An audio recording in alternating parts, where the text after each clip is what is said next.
बिस्मिल्लाहिर्रहमानिर्रहीम। अस्सलाम वालेकुम। इनसाइट्स विद उबैद भट्टी में आपको खुशामदीद। इस वक्त पूरे मुल्क के अंदर ये सूरत हाल है कि ऐसा लग रहा है कि कोई हुकूमत नहीं है, कोई इंतज़ामिया नहीं है। आवाम पागलों की तरह सड़कों की दोनों तरफ गाड़ियाँ चला रही है, बाइक भगा रही है। जिसका जहाँ मन कर रहा है या जिसको जहाँ पे रास्ता मिल रहा है वो गाड़ियों को वहाँ से घुसेड़ रहा है कि मैं शायद यहाँ से निकलूँ और अपने घर पहुँच जाऊँ। अब ये सूरत हाल क्यों बनी है इस वक्त, उसके ऊपर बात करता हूँ मैं। कराची से लेके इस्लामाबाद तक जितनी मरकज़ी शाहराएँ हैं शहरों के अंदर या शहरों के बाहर, मोटरवे M3, M4, M2 जितनी भी हैं सारी ब्लॉक हैं। कराची के अंदर शाहराए फ़ैसल के ऊपर मीलों लंबी कितारें लगी हुई हैं। इसी तरह लाहौर के अंदर बहुत सारी शाहराएँ ऐसी हैं, ख़ास तौर पर मुल्तान रोड जो है उसके ऊपर मीलों तक लाइनें लगी हुई हैं। लोग ज़लील हो रहे हैं, ख़ार हो रहे हैं, बच्चे हैं, ख़वातीन हैं, बूढ़े हैं, बीमार हैं, मरीज़ हैं, सब ज़लील हो रहे हैं। कोई इसमें किसी को आप कह लें कि इम्तियाज़ हासिल नहीं है कि जनाब ये ख़वातीन और बच्चे हैं इनको जाने दिया जाए, क्योंकि रोड ब्लॉक कर दिए गए हैं तहरीक लब्बैक वालों की तरफ से। अब आवाम ज़लील हो रही है, गालियाँ दे रही है हुकूमत को, क्योंकि हुकूमत का कहीं पे कोई नामो निशान नहीं है। पुलिस गायब है, ट्रैफिक पुलिस गायब है। हुकूमत की तरफ से अभी तक कोई बयान सामने नहीं आया कि मामला क्या है, कब तक क्लियर होगा, आवाम का कोई पुरसाने हाल है भी या नहीं। बहुत सारे लोग हैं जिनकी रातें अब सड़कों पे गुजरेंगी। मोटरवे पे इस वक्त एक अंदाज़े के मुताबिक 30 से 40 किलोमीटर तक लाइनें लग चुकी हैं, गाड़ियाँ रुकी हुई हैं। जहाँ किसी को रास्ता मिल रहा है इंटरचेंज से उतरने का, वो उतरने की कोशिश कर रहा है, लेकिन आगे जाकर फिर फंस जाता है। उसकी वजह ये है कि M2 के साथ GT रोड आ रहा है और GT रोड जो है उसको भी ब्लॉक किया गया। अब बात करते हैं कि इसके पीछे वजूहात क्या हैं, ये ऐसा क्यों हुआ है। हुकूमत का मुआहदा था तहरीक लब्बैक पाकिस्तान से 20 अप्रैल तक कि फ़्रांसीसी जो पाकिस्तान में सफ़ीर है और फ़्रांसीसी मसनूआत हैं उसके हवाले से फ़ैसला किया जाएगा कि उनको निकालना है या नहीं। जब नवंबर के अंदर मौलाना खादिम हुसैन रिजवी ने इस्लामाबाद के अंदर जाकर धरना दिया था तो हुकूमत ने उनके साथ जो मुआहदा तय किया और उसके बाद वो धरना ख़त्म हुआ, उनमें ये लिखा हुआ था कि 20 अप्रैल तक होगा। और इसी तरह तहरीक लब्बैक और उनकी शूरा और उनके जो अब वाले अमीर हैं वफ़ात के बाद अल्लामा खादिम रिजवी की, हाफिज़ साद रिजवी जो कि उनके बेटे हैं, उन्होंने ये कहा कि हम कोई किसी किस्म का बयान नहीं देना चाहते कुछ भी। मैंने बड़ी दफ़ा उनके इंटरव्यू की कोशिश की, लेकिन आगे से जवाब यही मिला कि अभी हम इंटरव्यू नहीं दे रहे। उसकी रीज़न है कि किसी भी बयान की वजह से मुआहदे की ख़िलाफ़ वर्जी ना हो जाए।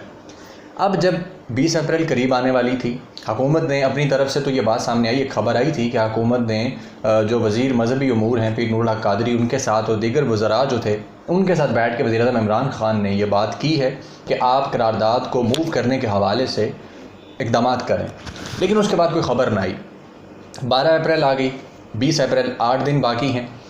जो शूरा है तहरीक लब्बैक की, उन्होंने बैठकर फ़ैसला किया कि अगर हुकूमत ने 20 अप्रैल तक कुछ ना किया तो हम 21 अप्रैल ये रात 12 जैसे ही बजेंगे 20 के बाद, तो हम अपना मार्च लेकर इस्लामाबाद की तरफ निकलेंगे। अभी 8 दिन बाकी थे।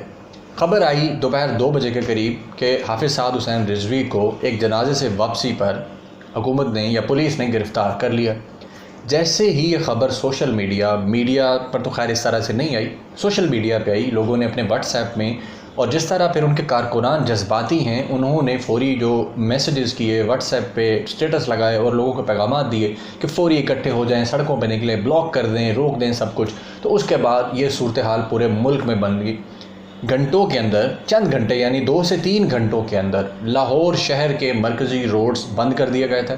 उसके बाद दूसरे शहरों के अंदर भी यही सूरत हाल थी, कराची तक यही सूरत हाल थी, इस्लामाबाद में भी यही सूरत हाल थी। आवाम ज़लील ख़ार होना शुरू हो गई। आवाम का कोई वाली वारस नहीं है, अभी तक कोई इंतज़ामिया नहीं है, कोई कुछ भी नहीं है। अच्छा, उसके बाद ये तो हो गया हुकूमत का मामला कि हुकूमत ने ये बिल्कुल गलत किया है। ये 200% गलत हरकत है कि आप अगर ये चाहते हैं कि वो एहतजाज ना करें तो उनके साथ जाके बात करें। कौन सा वो सुबह ही अपना मार्च लेके इस्लामाबाद की तरफ निकल रहे थे। 20 अप्रैल की बात थी कि 20 के बाद रात होगी तो उसके बाद लेके जाएंगे, लेकिन गिरफ़्तार कर लिया गया। और उसके बाद अभी तक ये नहीं बताया गया मीडिया को भी कि क्यों गिरफ़्तार किया गया। एक समी इब्राहिम साहब ने ट्वीट करके अपनी तरफ से या तुक्का मारा है या क्या, अल्लाह माफ़ करे, एक जो भी कहानी होती है रेट देते हैं कि जनाब कत्ल के इल्ज़ाम में गिरफ़्तार किया गया है। कॉमन सेंस के सवाल है, हाफिज़ साद रिजवी पे कौन से कत्ल का इल्ज़ाम हो सकता है भाई?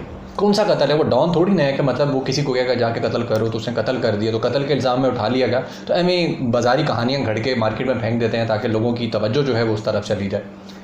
जो एक वजह नज़र आती है हाफिज़ साद रिजवी की गिरफ़्तारी की, वो यही है कि उन्होंने गुज़श्ता रोज़ जिस तरह अपनी शूरा के साथ बैठ के फ़ैसला किया है, तो शायद इस वजह से हुकूमत ने गिरफ़्तार किया और इंतहाई भोंडी हरकत की है कि आज आवाम ज़लील हो रही है पूरे मुल्क के अंदर।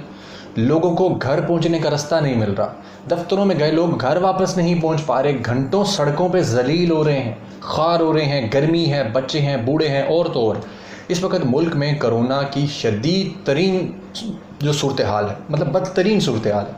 अस्पतालों में वेंटिलेटर्स पर मरीज़ पड़े हुए हैं, लेकिन ट्रैफिक जाम होने की वजह से जो ऑक्सीजन के ट्रक्स हैं वो ट्रैफिक में फंस गए। अब वो भी नहीं निकल पा रहे क्योंकि निकलने ही नहीं दे रहे। अब जो तहरीक लब्बैक के लोगों ने चौक बंद किए हुए हैं वो गुजरने थोड़ी ना देंगे किसी को भी, बल्कि उन्होंने पुलिस एहलकारों पर भी हमले किए हैं। वीडियो सामने आई हैं कि पुलिस एहलकारों को मारा गया है और बुरी तरीके से, और साथ साथ गालम गलोच की जा रही, कहा जा रहा है मार दो, आग लगा दो। मतलब ये क्या तरीका है? आपके अमीर गिरफ़्तार हुए, मैं ख़ुद ये कह रहा हूँ, मजम्मत कर रहा हूँ कि हुकूमत ने बहुत गलत हरकत की है, ये कोई तरीक़ेकार नहीं है। लेकिन आप लोग जो कर रहे हैं, क्या ये नबी पाक और इस्लाम सिखाता है कि इस तरह रास्ते बंद करके लोगों को तकलीफ़ दी जाए? आम शहरियों का क्या कसूर है? क्या इन्होंने तौहीन की है? नाउज़ुबिल्लाह। आवाम का क्या कसूर है कि उनके रास्ते ब्लॉक कर दिए जाए? सड़कों पर ज़लील ख़ार हो रहे हैं, बच्चे, बूढ़े, मरीज़, सब निज़ाम मुअत्तल होकर रह गया सिर्फ इसलिए कि आपके अमीर को गिरफ़्तार कर लिया गया।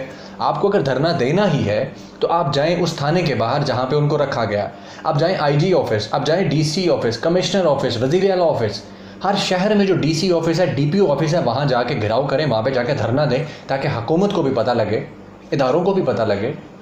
ये क्या तरीका है कि आप आवाम को जलील कर रहे हैं? आवाम बैठी है सड़कों पे, बेचारे जलील व ख़ार हो रहे हैं। मैं गया हूँ, जाके देख के आया हूँ जो सूरत हाल है। आवाम ऐसे पैनिक के अंदर है, डर में है कि पता नहीं क्या हो जाएगा। उल्टी सड़कों पे गाड़ियाँ भगा रहे हैं, मोटरसाइकिलें भगा रहे हैं, कच्चे रस्तों से जा रहे हैं कि हम घरों को पहुँच जाएँ, लेकिन नहीं पहुँच पा रहे। और ये तो कोई तरीका नहीं है कि इस्लाम ने बाकायदा इस बात की तालीमात दी हैं कि इखलाक जो है वो ईमान है। इसी तरह इस्लाम ने यह भी कहा है कि रास्ते की रुकावट हटाना बहुत बड़ी नेकी है। लेकिन ये क्या तरीक़ेकार है कि आप सड़कें बंद करके आवाम को ज़लील व ख़ार करें, उन पुलिस वालों को मारें? उनका क्या कसूर है? वो इदारे के मुलाजिम हैं, वो हुकूमत के मुलाजिम हैं, उनको जो हुक्म मिलेगा उन्होंने वो करना है। वो तो किसी के भी ख़िलाफ़ हो, कल को मेरे ख़िलाफ़ हो, किसी के भी ख़िलाफ़ हो, तो पुलिस वाले तो गिरफ़्तार करेंगे। तो आप उनको मार रहे हैं। क्या आपका कोई बहन, भाई, कोई रिश्तेदार पुलिस में नहीं है? अगर उसके साथ इस तरह से हो, कोई उसको मारे पीटे इस तरह बुरी तरीके से, तो आपका क्या रद्द-ए-अमल होगा? आपके रिश्तेदार, आपके फैमिली के ख़वातीन, बच्चे, बूढ़े, बुज़ुर्ग, मरीज़ कहीं पे इस तरह फंस जाएँ, मोटरवे पे, कहीं पे सड़क पे, रातें उनको वहीं पे लग जाएँ, घंटों ज़लील होते रहें, आपका क्या रद्द-ए-अमल होगा? क्या इस्लाम हमें ये सिखाता? ये तो कोई तरीका नहीं है कि आप लोगों को, आवाम को अपने ख़िलाफ़ कर रहे हैं। 22 करोड़ आवाम है। तहरीक लब्बैक को 25 लाख वोट मिले थे, आप 50 लाख कर लें, 1 करोड़ कर लेंगे, तहरीक लब्बैक के हामी और कारकुनान 1 करोड़ होंगे, तो बाकी 21 करोड़ आवाम का क्या कसूर है कि आप उनको तकलीफ़ में मुब्तला कर रहे हैं, उनको जलील कर रहे हैं, उनको अपने ख़िलाफ़ कर रहे हैं कि वो आपसे नफ़रत करना शुरू कर दें? हालांकि होना तो ये चाहिए कि आपका इखलाक ऐसा हो, आपका रवैया ऐसा हो कि लोग आपके साथ हों। अब इस वक्त सूरत हाल ये है कि सियासी लोग भी मार्केट में कूद आए हैं इस चीज़ को कैश करने के लिए। मौलाना फजलुर रहमान जो कि अपने सिवा बाकी सबको बुरा समझते हैं, उन्होंने भी हाफिज़ साद रिजवी की हमायत में बयान जारी कर दिया है कि हुकूमत हमें मजबूर न करे, हम उनके लिए निकल आएंगे, उनको रिहा कर दिया जाए, नमूस रिसालत का मामला है। यानी ये पहले उसी नवाज शरीफ के साथ बैठे हुए थे जब इलेक्शन एक्ट के अंदर मुबैना तरमीम हुई और खादिम रिजवी ने इस्लामाबाद में जाकर धरना दिया 2017 में, और ये मौलाना फजलुर रहमान साथ खड़े रहे और उनके साथ अब तक PDM में साथ खड़े थे। अब जब पीपल्स पार्टी ने टांग मारी है तो उसके बाद हाफिज़ साद रिजवी के पीछे खड़े हो गए। यानी ऐसे लोगों को कहते हैं गिद्दें। वो जो गिद्द होती है ना, मुर्दार पे आती है जिस तरह से, तो मौलाना फजलुर रहमान वो किरदार अदा करें। और उसके बाद पाकिस्तान राह हक पार्टी जंग से ताल्लुक़ है। आज़म तारक शहीद के बेटे मुआविया आज़म तारक, उसने भी बयान जारी कर दिया है कि हुकूमत जो है इम्तिहान मत ले, हम साथ खड़े हैं साद रिजवी के। ठीक है, आप इस बात का ज़रूर करें कि उनको गिरफ़्तार नहीं किया गया, लेकिन ये जो अपॉर्चुनिस्ट है ना, मौका परस्ती है, ये इंतहाई घटिया हरकत है, ये कोई तरीक़ेकार नहीं।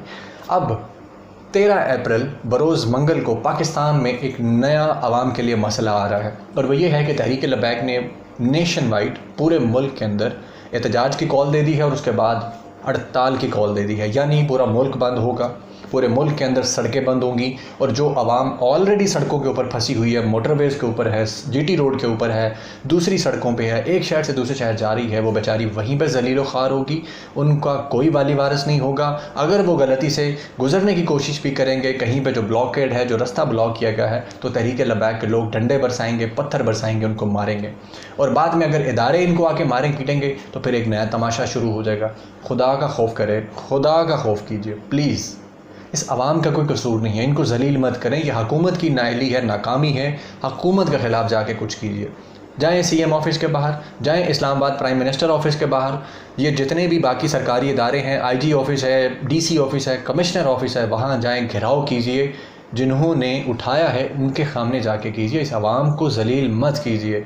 जो सूरत हाल है कभी खुद निकल कर देखिए। जो लोग रोड ब्लॉक करके खड़े हैं, मैं उनसे कहूँगा कि ज़रा मोटरसाइकिल पे किक मारें, जाएं और जाकर देखिए कि किस तरह आवाम जलील ख्वार हो रही है। उनमें बच्चे हैं, ख़वातीन हैं, आपको बद्दुआएं दे रहे हैं, आपको गालियाँ दे रहे हैं। ये कोई इस्लाम नहीं है कि आपसे अगर कोई सवाल करता है, कोई बात करता है, कोई इख्तलाफ करता है तो आप उसे माँ बहन की गालियाँ देते हैं। साथ ही एक लफ्ज़ के अंदर आप जनाब हुर्मत रसूल की बातें करते हैं और उसी जुमले के अंदर आप माँ बहन की गालियाँ भी देते हैं। ये कैसा इस्लाम है? ये इस्लाम नहीं है।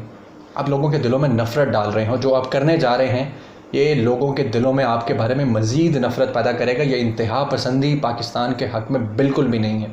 और जो ये तरीक़ेकार है फिर इसका अंजाम बहुत बुरा होगा। रियासत फ़िलहाल तो सो रही है, घोड़े बेचकर सो रही है, नाअहलियत की इंतहा हुई पड़ी है। लेकिन रियासत का दिमाग जब फिरेगा, जैसे इससे पहले हुआ था, फिर आपका ईमान जो है वो एक डंडे की मार होता है। आपको याद होगा कि जब रेंजर्स वाले एक डंडा घुमाते हैं तो फिर हज़ारों का आपका लश्कर भाग के गायब हो जाता है।